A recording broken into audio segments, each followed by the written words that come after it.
இப்போது இந்தியாவில் 60 வயதுக்கு மேற்பட்டவர்கள் அதிகரிக்கும் போது, வயதானவர்கள் என்ற நிகழ்வு ஏற்படும் போது இப்போதைய கணக்கு.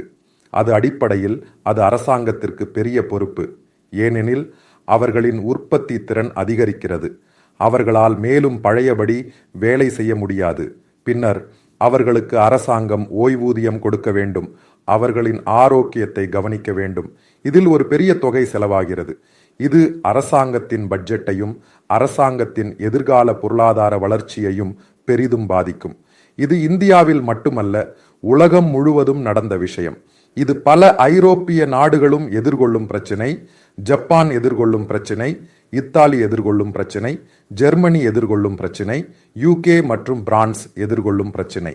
அந்த ரிப்போர்ட்டில் சொல்வது 2050 ஆகும்போது இந்தியாவில் வயதானவர்கள் என்று சொல்வது, அதாவது 60 வயதுக்கு மேற்பட்டவர்களின் எண்ணிக்கை தோராயமாக 35 கோடியை எட்டும். அதாவது சில நேரங்களில் அது 50 கோடியை தாண்டி வரும்.